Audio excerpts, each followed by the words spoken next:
নমস্কাৰ মৰমৰ ছাত্ৰ ছাত্ৰী আৰু মোৰ বন্ধু বান্ধৱীসকল মোৰ ইউটিউব চেনেলটোত আপোনালোকৰ স্বাগতম জনাইছোঁ। আজি মই লৈ আহিছোঁ নৱম শ্ৰেণীৰ অধ্যায় নম্বৰ ৪ মানৰ অসম আক্ৰমণ। ছাত্ৰ ছাত্ৰীসকল তোমালোকে ভিডিঅ'টো স্কিপ নকৰাকৈ গোটেইখিনি ভিডিঅ' চাবা। ইয়াত পাঠ ভিত্তিক গোটেইখিনি কুৱেশ্যন দিয়া আছে আৰু অতিৰিক্ত কুৱেশ্যন দিয়া আছে। তোমালোকে চালে ইয়াৰ পৰা গম পাই যাবা সকলোখিনি। প্ৰথমত দিয়া আছে ইয়াত আমাৰ অতি চমু প্ৰশ্নৰ উত্তৰ দিয়া। ১ নম্বৰত দিয়া আছে ১৭৮৪ চনত মান ৰজা বদৌপাৰ আমলত মানসকলে কোনখন দেশ জয় কৰিছিল? ১৭৮৪ চনত মানসকলে কোনখন দেশ জয় কৰিছিল? ইয়াৰ উত্তৰ দিয়া আছে ১৭৮৪ চনত মান ৰজা বদৌপাৰ আমলত মানসকলে আৰাকান দেশ জয় কৰিছিল। তাৰপিছত আমাৰ ২ নম্বৰত দিয়া আছে মান আৰু ব্ৰিটিছৰ মাজত কেতিয়াৰ পৰা শত্ৰুতা সৃষ্টি হৈছিল? মানসকল আৰু ব্ৰিটিছসকলৰ মাজত কেতিয়াৰ পৰা শত্ৰুতা সৃষ্টি হৈছিল? এইটো খুবেই ইম্পৰ্টেণ্ট কুৱেশ্যন। 1 মাৰ্কৰ তোমালোকৰ আহে এইবিলাক পৰীক্ষাত। ইয়াৰ উত্তৰত দিয়া আছে মান আৰু ব্ৰিটিছৰ মাজত ১৮২৪ খ্ৰীষ্টাব্দৰ ৫ মাৰ্চৰ পৰা শত্ৰুতা সৃষ্টি হৈছিল। তাৰপিছত ৩ নম্বৰত দিয়া আছে আমাৰ মানৰ উপদ্ৰৱত থাকিব নোৱাৰি শ্ৰীহট্টলৈ পলাই যোৱা কাছাৰৰ ল'ৰাজনৰ নাম কি আছিল? ইয়াৰ উত্তৰত দিয়া আছে আমাৰ মানৰ উপদ্ৰৱত থাকিব নোৱাৰি শ্ৰীহট্টলৈ পলাই যোৱা কাছাৰৰ ল'ৰাজনৰ নাম আছিল, খুবেই ইম্পৰ্টেণ্ট, গোবিন্দ সিংহ। তাৰপিছত ৪ নম্বৰত দিয়া আছে কোন যুদ্ধত আহোমৰ পৰাজয়ৰ বাতৰি পাই পূৰ্ণানন্দ বৰগোহাঁইৰ মৃত্যু হৈছিল? পূৰ্ণানন্দ বৰগোহাঁইৰ আহোমৰ পৰাজয়ৰ বাতৰি পাই মৃত্যু হৈছিল। ইয়াতে কৈছে উত্তৰ ঘিলাধাৰীৰ যুদ্ধত আহোমৰ পৰাজয়ৰ বাতৰি পাই পূৰ্ণানন্দ বৰগোহাঁইৰ মৃত্যু হৈছিল। এইটো খুবেই ইম্পৰ্টেণ্ট, ছাত্ৰ ছাত্ৰীসকল তোমালোকে চাই ল'বা অলপ। তাৰপিছত আমাৰ ৫ নম্বৰত দিয়া আছে বৈশালী হুকুম কি? উত্তৰ দিয়া আছে আমাৰ বদনৰ লগত মান সৈন্যৰ সৈতে দুজন বিশেষ মান লিপিকাৰে আহিছিল। তেওঁলোক দুয়োজনে বদনৰ নেতৃত্বত অহা মানৰ সাময়িক অভিযানৰ বিষয়ে একোটাকৈ টোকা লিখি থৈ গৈছিল। তাৰে ভিতৰত এটা টোকা হ'ল বৈশালী হুকুম। তাৰপিছত ৬ নম্বৰত দিয়া আছে বৈশালী মুং দুন চুন খাম কি?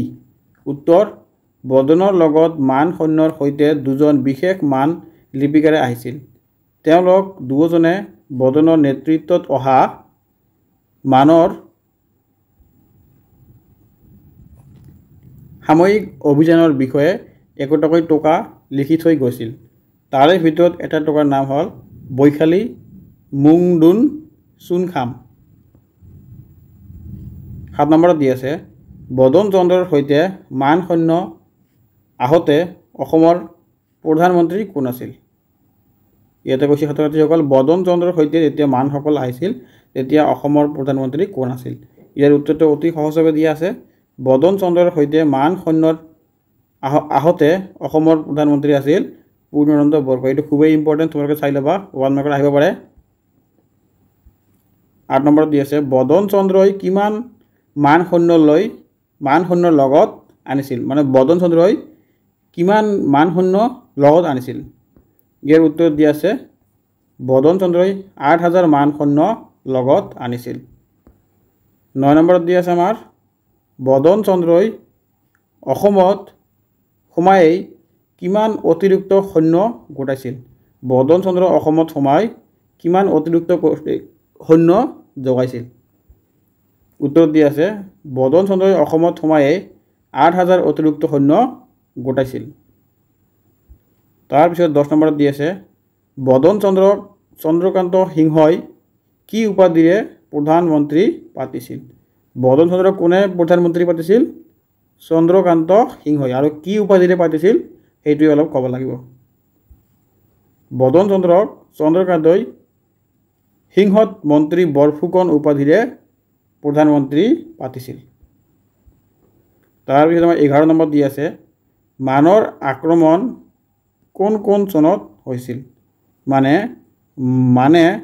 কোন চনত আক্ৰমণ কৰিছিল এইটো খুবেই ইম্পৰ্টেণ্ট তোমালোকৰ আহি থাকে এইবিলাক এতিয়া ভালকৈ পঢ়িলে তোমালোকৰ এডিআৰই আৰু আসাম পুলিচতো ভালকৈ মনত থাকিলে আৰু পিছত ভালকৈ পঢ়িব নালাগে এতিয়া ভালকৈ পঢ়ি যাবা তোমালোকে মনত থাকি যাব মানে আক্ৰমণ কৰিছিল 1817 চনত তাৰপিছত 1819 চনত তাৰপিছত 1821 চনত এইটো খুবেই ইম্পৰ্টেণ্ট অসমৰ এক্সামৰ কাৰণে তাৰপিছত আমাৰ আছে ইয়াত 12 নম্বৰ কোন চনত বদন চন্দ্ৰক হত্যা কৰা হৈছিল 1818 চনত বদন চন্দ্ৰক হত্যা কৰা হৈছিল তাৰপিছত আমাৰ শুদ্ধ উত্তৰ বাছি লোৱা এইবিলাক আহি থাকে তোমালোকৰ 1 মাৰ্কৰ চাই ল'বা শুদ্ধ উত্তৰবিলাক 1816 1817 আৰু 1819 চনত মানসকলে অসমৰ আভ্যন্তৰীণ ৰাজনীতিত হস্তক্ষেপ কৰিছিল এইটো কিমান চনত মানসকলে আভ্যন্তৰীণ ৰাজনীতিত হস্তক্ষেপ কৰিছিল ইয়াৰ উত্তৰটো হ'ব 1817 চনত মানসকলে অসমৰ আভ্যন্তৰীণ ৰাজনীতিত হস্তক্ষেপ কৰিছিল তাৰপিছত 2 নম্বৰ আছে জগন্নাথ ঢেকিয়াল ফুকন বদন চন্দ্ৰ বৰফুকন আৰু চন্দ্ৰকান্ত বুঢ়াগোহাঁই ৰুচিনাথ বুঢ়াগোহাঁইৰ ভাতৃ আছিল মানে ৰুচিনাথ বুঢ়াগোহাঁইৰ ভাতৃ কোন আছিল মানে তেওঁৰ ভায়েক কোন আছিল ইয়াৰ উত্তৰটো হ'ব জগন্নাথ ঢেকিয়াল ফুকন ৰুচিনাথ বুঢ়াগোহাঁইৰ ভাতৃ আছিল এইটো খুবেই ইম্পৰ্টেণ্ট তোমালোকে চাই ল'বা 1 নম্বৰ পৰীক্ষাত আহে এইবিলাকৰ কোৱেশ্যনৰ পৰা আৰু 3 নম্বৰ দিছে বদন চন্দ্ৰৰ হত্যাকাণ্ড সংঘটিত হৈছিল 1816 চনত 1817 আৰু 1818 চনৰ আগষ্ট মাহত মানে বদন চন্দ্ৰৰ হত্যাকাণ্ড কেতিয়া হৈছিল এইটো ক'ব গ'লে কৈছে উত্তৰ দি আছে ইয়াত বদন চন্দ্ৰৰ হত্যাকাণ্ড সংঘটিত হৈছিল 1818 চনৰ আগষ্ট মাহত তাৰপিছত 5 নম্বৰত দি আছে ৰাজমাও নামলী চন্দ্ৰকান্ত সিংহ পূৰ্ণানন্দ বুঢ়াগোহাঁই আৰু ব্ৰজনাথ গোহাঁইৰ মাতৃ আছিল ইয়াৰ উত্তৰটো হ'ব ৰাজমাও নুমলী চন্দ্ৰকান্ত সিংহৰ মাতৃ আছিল তাৰপিছত 6 নম্বৰত দি আছে ইয়াণ্ডাবু সন্ধি 1814 1826 1828 চনৰ ফেব্ৰুৱাৰী মাহৰ তাৰিখে 14 ফেব্ৰুৱাৰী তাৰিখে স্বাক্ষৰ কৰা হৈছিল ছাত্ৰ ছাত্ৰীসকলে এইটো খুবেই ইম্পৰ্টেণ্ট তোমালোকে চাই ল'বা এইটো ভালকৈ পঢ়িবা যাতে জীৱনতো মনত পৰা নেহেৰায় এইটো তোমাৰ অসমৰ আসাম পুলিচ এডিআৰই গোটেইখিনিতে পাই যাবা এইটো কোৱেশ্যন ইয়াৰ উত্তৰটো হ'ল ইয়াণ্ডাবু সন্ধি 1826 চনৰ 14 ফেব্ৰুৱাৰী তাৰিখে স্বাক্ষৰ কৰা হৈছিল তাৰপিছত আমাৰ 1 নম্বৰত দি আছে মণিপুৰ আৰু আৰাক্কানত মান ৰাজ্যৰ বিস্তাৰ সম্পৰ্কে চমুকৈ উল্লেখ কৰা ছাত্ৰ ছাত্ৰীসকল ইয়াতে এটা কথা ক'ব বিচাৰোঁ মই তোমালোকে যদি ভিডিঅ'টো ভাল লাগে চেনেলটো ছাবস্ক্ৰাইব কৰি ৰাখিব লগতে লাইক কৰিব আৰু পাৰিলে কমেণ্ট এটা কৰি দিব এই উত্তৰত দি আছে মান ৰজা আলং পায়ৰ দিনৰে পৰা ব্ৰহ্মদেশ ৰাজ্য সম্প্ৰসাৰণৰ বাবে অধিক যত্নপৰ হৈছিল মান ৰাজ্যৰ সাম্ৰাজ্যবাদী প্ৰচেষ্টা সীমামূৰীয়া মণিপুৰী আৰু কাছাৰলৈও বিস্তাৰিত হৈছিল ব্ৰহ্মদেশৰ আৰাক্কান দখল কৰি লাহে লাহে মণিপুৰৰ ওপৰত কেইবাবাৰো আক্ৰমণ কৰিছিল মান ৰজাই পশ্চিম দিশৰ সম্প্ৰসাৰণৰ আসন লৈ ব্ৰিটিছৰ বিৰুদ্ধে অসমত প্ৰধান সৈন্য শিবিৰ হিচাপে ব্যৱহাৰ কৰিব বিচাৰিছিল মান ৰজা বধু পোৱাৰ আমলত মান সেনাই আৰাকান জয় কৰি দখল কৰাৰ লগে লগে মান ৰজাই মাৰ্গৌ দ্বীপপুঞ্জৰ পৰা চট্টগ্ৰাম বন্দৰলৈ সমগ্ৰ বংগোপসাগৰীয় উপকূল ৰেখাত প্ৰধান ৰাজনৈতিক শক্তিত পৰিণত হয় তাৰপিছত আমাৰ 2 নম্বৰত দিয়া আছে পূৰ্ণানন্দ বুঢ়াগোহাঁইৰ স্বেচ্ছাচাৰিতাই কেনেকৈ ৰাজনৈতিক ষড়যন্ত্ৰৰ জন্ম দিছিল আলোচনা কৰা ইয়াৰ উত্তৰত দিয়া আছে পূৰ্ণানন্দ বুঢ়াগোহাঁইৰ জীৱিত কালত প্ৰশাসনৰ সকলো কথাতে তেওঁৰ প্ৰতিপত্তি সাব্যস্ত হৈছিল পূৰ্ণানন্দ স্বেচ্ছাচাৰিত দাম্ভিক স্বভাৱৰ বাবে দেশৰ লোকে তেওঁক ভাল পোৱা নাছিল সুদীৰ্ঘকাল বুঢ়াগোহাঁইৰ শাসনত্বত কঠোৰ হাতেৰে নিয়ন্ত্ৰণ কৰাত ৰাজ্যৰ কিছুমান বিষয় ভাল পোৱা নাছিল যদিও মুকলিভাৱে একো ক'ব পৰা নাছিল। ক্ষমতা লাভৰ এবছৰৰ ভিতৰতে স্বৰ্গদেউ গৌৰীনাথ সিঙৰ মৃত্যু হৈছিল। পূৰ্ণানন্দ স্বৰ্গদেউৰ মৃত্যুৰ সংবাদটো গোপনে ৰাখিছিল আৰু কৌশলেৰে কাম বয়সীয়া কমলেশ্বৰ সিংহক অসমৰ নতুন ৰজা হিচাপে নিযুক্তি দিছিল। কোমল বয়সীয়া ৰজাজনে বুঢ়াগোহাঁইৰ হাতৰ পুতলা হিচাপেহে কাম কৰিছিল। 1810 চনত কমলেশ্বৰ সিংহৰ মৃত্যুৰ পিছত পূৰ্ণানন্দ চন্দ্ৰকান্ত সিংহৰ নামে কণমানি ল'ৰা এজনক আহোম ৰাজপাটত বহুৱায়। পূৰ্ণানন্দ স্বেচ্ছাচাৰী শাসন দেশৰ লোকে ভাল পোৱা নাছিল, ফলত তেওঁক শাসনৰ পৰা আঁতৰাবলৈ ষড়যন্ত্ৰ চলিছিল। দেশৰ ভালেমান মুখীয়া লোক আৰু ডাঙৰীয়াই কমলেশ্বৰ সিংহৰ ৰাজত্বকালত এটা বিদ্ৰোহ সংগঠিত কৰিছিল। পানীমোৱা নামৰ এজন বিদ্ৰোহীয়ে এই বিদ্ৰোহৰ নেতৃত্ব দিছিল। সেইবাবে এই বিদ্ৰোহক পানীমোৱা বিদ্ৰোহ হিচাপে জনা যায়। ছাত্ৰ ছাত্ৰীসকল এইটো খুবেই ইম্পৰ্টেণ্ট, 1 মাৰ্কত আহিব পাৰে তোমালোকৰ। পানীমোৱা বিদ্ৰোহ কি বা এইটো কেনেকৈ হৈছিল? তাৰপিছত 3 নম্বৰত দি আছে পূৰ্ণানন্দ বুঢ়াগোহাঁইৰ বিৰুদ্ধে সংগঠিত ৰাজনৈতিক ষড়যন্ত্ৰৰ শেষ পৰিণতি কি আছিল? ইয়াৰ উত্তৰত দিয়া আছে পূৰ্ণানন্দ বুঢ়াগোহাঁইৰ বিৰুদ্ধে সংগঠিত ৰাজনৈতিক ষড়যন্ত্ৰৰ গোপন তথ্য ফাদিল হৈ পৰিল আৰু সকলো জগৰীয়া ষড়যন্ত্ৰকাৰীক ফাঁচি দিয়া হ'ল।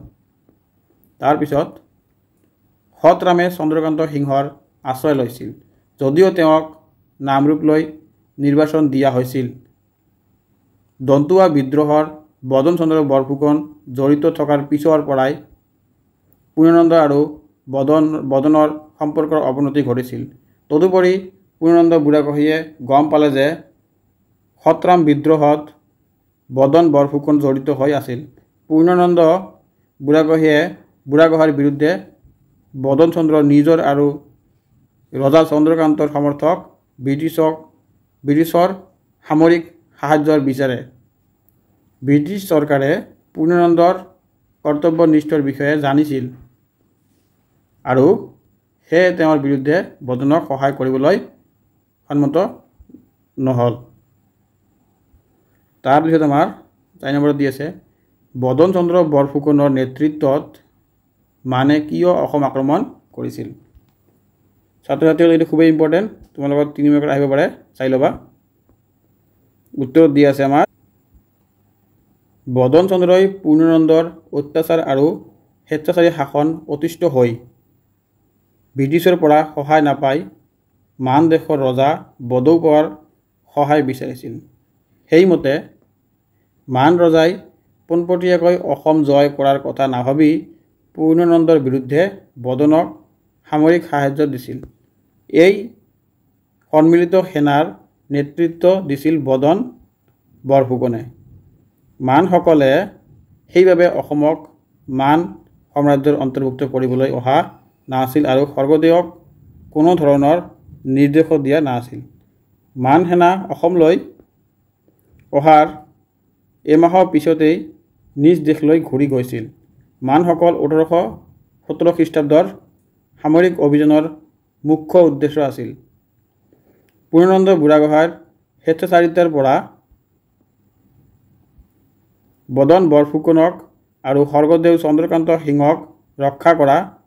সেইবাবে বদন চন্দ্ৰ বৰফুকনৰ নেতৃত্বত মানে অসম আক্ৰমণ কৰিছিল।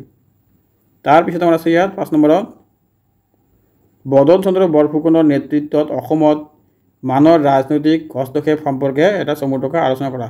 ছাত্ৰ ছাত্ৰীসকল এইটো খুবেই ইম্পৰ্টেণ্ট, তোমালোকৰ 3 মাৰ্কত আহিব পাৰে, চাই ল'বা অলপ।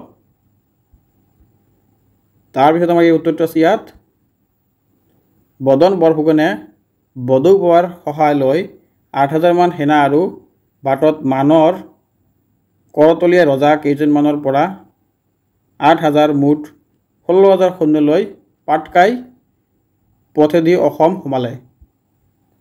মানৰ আক্ৰমণ ৰোধ কৰিবলৈ পূৰ্ণানন্দ বুঢ়াগোহাঁইয়ে দামান গগৈ আৰু হাও বৰাৰ নেতৃত্বত এটি সৈন্য বাহিনী প্ৰেৰণ কৰিছিল, কিন্তু বদনৰ নেতৃত্বত অহা মান সেনাৰ হাতত তেওঁলোক ঘিলাধাৰীৰ যুদ্ধ পৰাজিত হয়।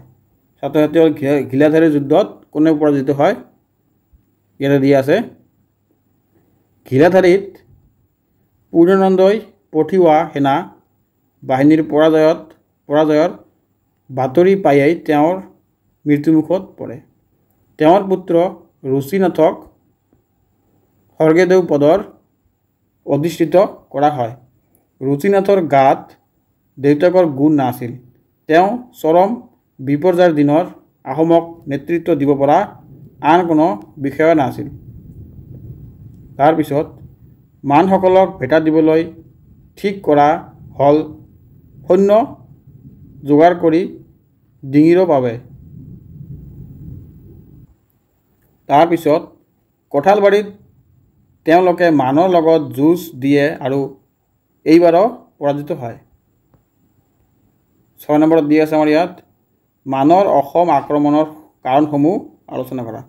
মানে মানসকলে অসম কিয় আক্ৰমণ কৰিছিল ইয়াৰ কাৰণবিলাক আলোচনা কৰিবলৈ কৈছে আমাৰ। এইটো 3 মাৰ্কত আহিব পাৰে, তোমালোকে চাই ল'বা অলপ ভালকৈ। ইয়াত উত্তৰত দি আছে, মানৰ অসম আক্ৰমণৰ কাৰণসমূহ তলত উল্লেখ কৰা হ'ল। প্ৰথমত দি আছে আমাৰ ইয়াত, পূৰ্ণানন্দ বুঢ়াগোহাঁইৰ প্ৰাধান্য।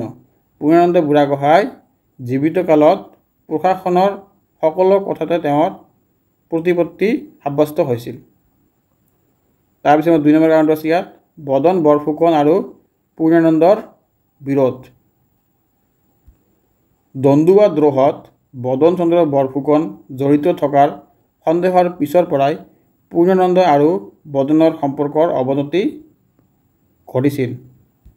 তদুপৰি পূৰ্ণানন্দ বুঢ়াগোহাঁইয়ে গম পালে যে সতৰামৰ বিদ্ৰোহতো বদন বৰফুকনক জড়িত হৈ আছিল।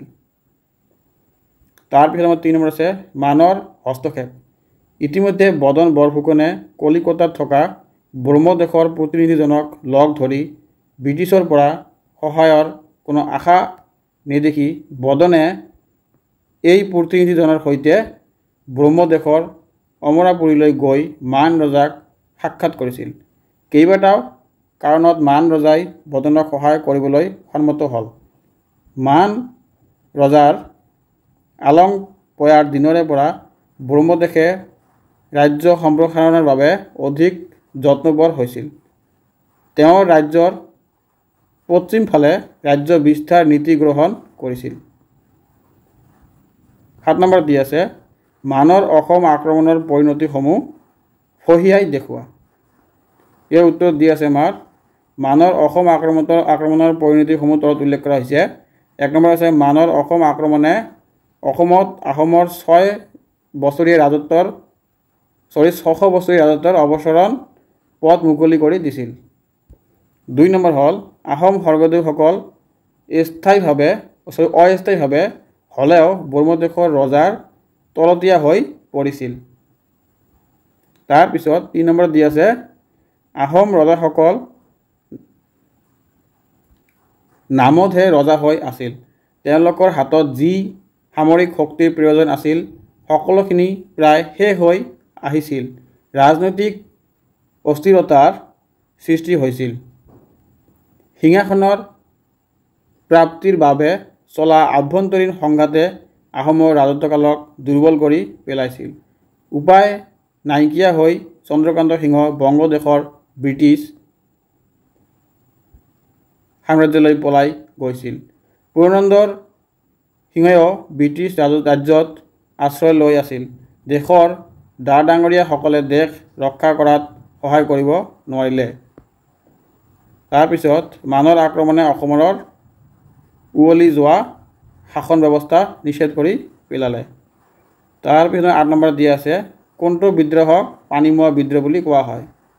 ইয়াৰ উত্তৰত দিয়া আছে, 1810 চনত কমলেশ্বৰ সিংহৰ মৃত্যুৰ পিছত পূৰ্ণানন্দ চন্দ্ৰকান্ত সিংহই নামে কণমানি ল'ৰা এজনক আহোম ৰাজপাটত বহুৱা পূৰ্ণানন্দৰ স্বেচ্ছাচাৰী শাসন দেশৰ লোকে ভাল পোৱা নাছিল। ফলত তেওঁক শাসনৰ পৰা আঁতৰাবলৈ ষড়যন্ত্ৰ কৰিছিল।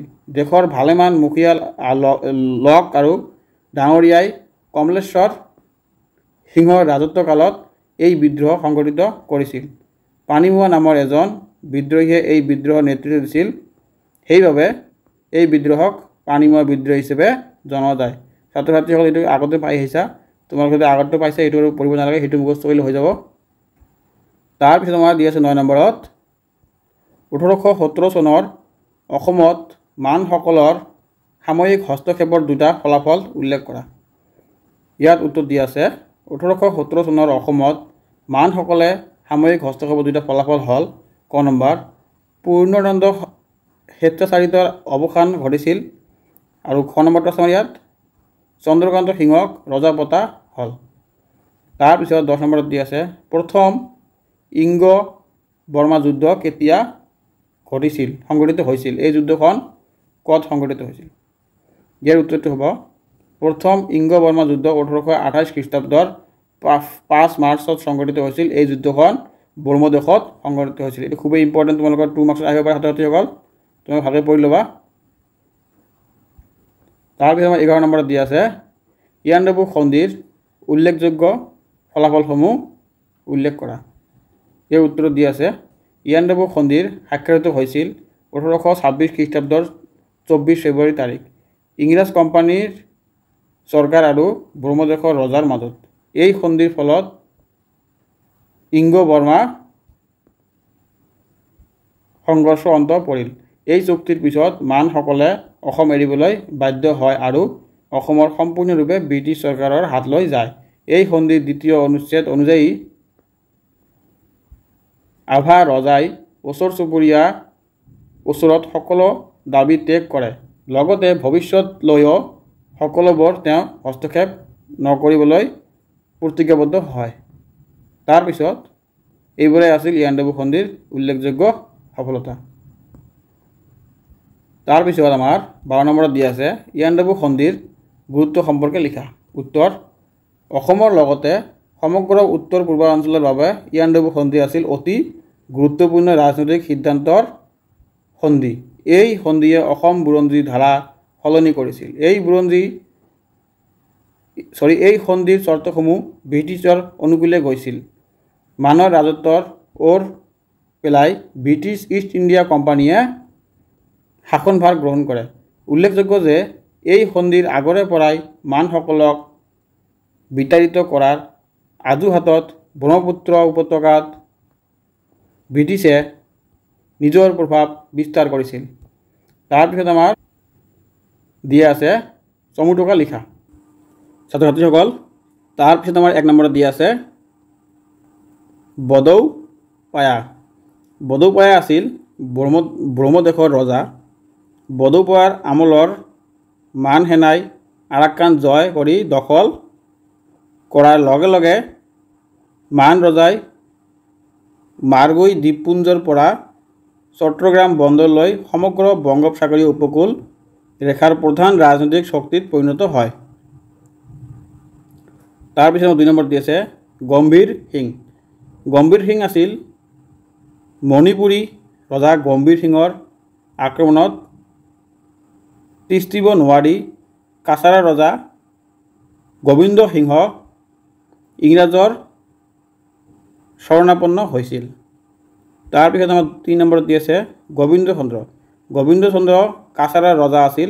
তেওঁ মণিপুৰৰ ৰজা গম্ভীৰ সিঙৰ আক্ৰমণত তিষ্ঠিব নোৱাৰি ইংৰাজৰ শৰণাপন্ন হৈছিল। তাৰপিছত আমাৰ 4 নম্বৰত দি আছে দামান গগৈ। মৰণৰ আক্ৰমণ ৰোধ কৰিবলৈ পূৰ্ণানন্দ বুঢ়াগোহাঁইয়ে পঠোৱা আহোম সেনাপতি তেওঁ ঘিলাধাৰীৰ যুদ্ধত মুখ্য সেনাপতিসকলৰ মাজত এজন আছিল। তাৰপিছত আমাৰ 5 নম্বৰত দিয়া আছে হাও বৰা।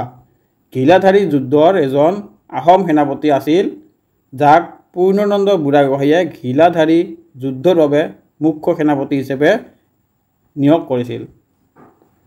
তাৰপিছত 6 নম্বৰত দিয়া আছে ঘিলাধাৰীৰ যুদ্ধ।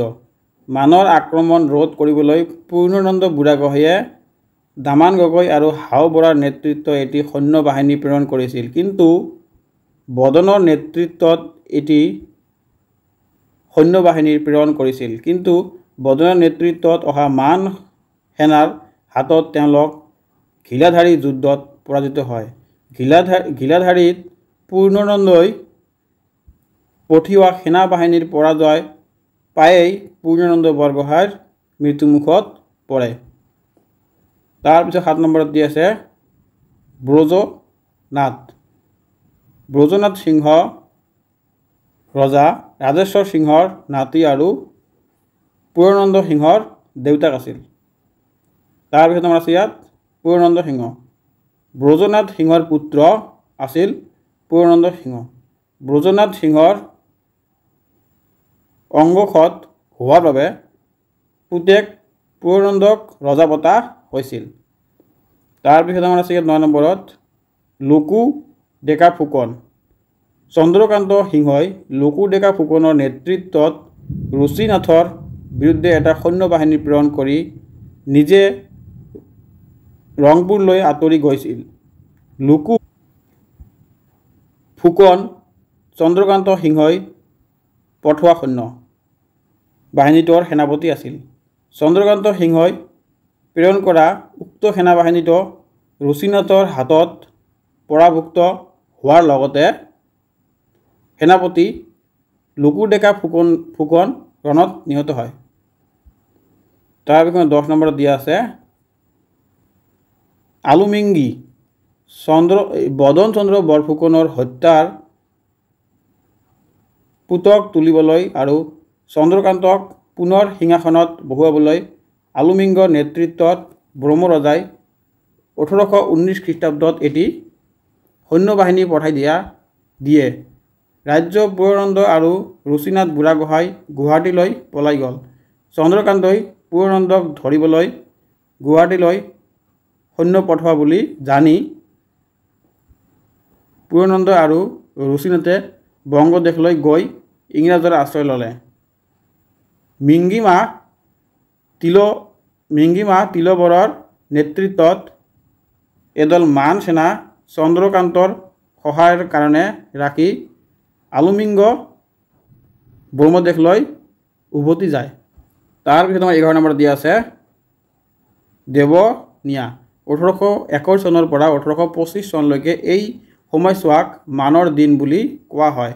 মান সেনাৰ লুটুপাত কটামৰা পাশবিক অত্যাচাৰৰ কোবত টিকিব নোৱাৰি অসমীয়া মানুহ ভগনীয়া হৈ দিহিঙে দিপাঙে যাব লগা হৈছিল।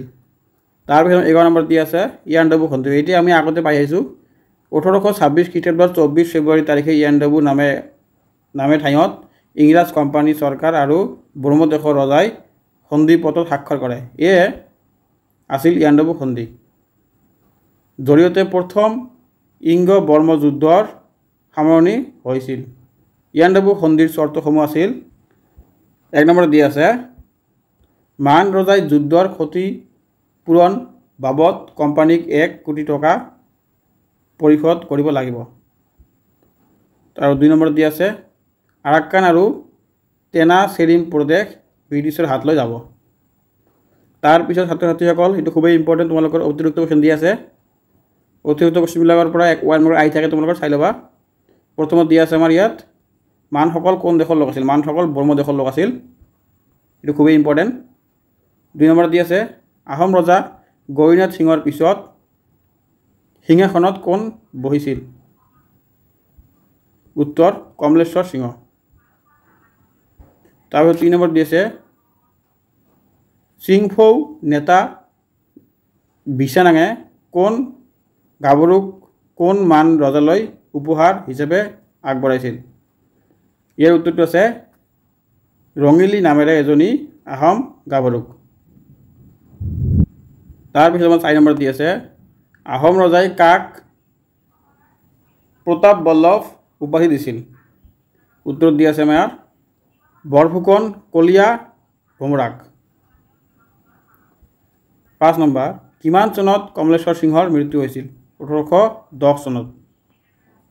6 নম্বৰত দি আছে কমলেশ্বৰ সিংহৰ পিছত অসমৰ নতুন ৰজা কোন আছিল ইয়াৰ উত্তৰ হ'ল চন্দ্ৰকান্ত সিংহ 7 নম্বৰ হ'ল ৰজা চন্দ্ৰকান্ত সিংহই কাক চাৰিঙীয়া ফুকন খিতাপ দিছিল ইয়াৰ উত্তৰটো হ'ব সাৰামক 8 নম্বৰ দিছে পূৰ্ণানন্দ বৰগোহাঁইৰ পুতেক অৰনাথে কাক বিয়া কৰাইছিল ইয়াৰ উত্তৰটো হ'ব বদন বৰফুকনৰ জীয়ৰী পিজৌ গাভৰুক 9 নম্বৰ দি আছে আমাৰ ইয়াত বদন চন্দ্ৰৰ পিহিয়েক কোন আছিল উত্তৰ মান ৰজাৰ অসমীয়া ৰাণী ৰংগিলী আইদেউ 10 নম্বৰ দি আছে আমাৰ ইয়াত কোন যুদ্ধত পৰাজয়ৰ বাতৰি পাই পূৰ্ণানন্দ বৰগোহাঁইৰ মৃত্যু হৈছিল এটা খুবই ইম্পৰ্টেন্ট তোমালোকে আগতে পাই আহিছা ওৱান মাৰ্ক আহি থাকে এইবিলাক কোৱেশ্চন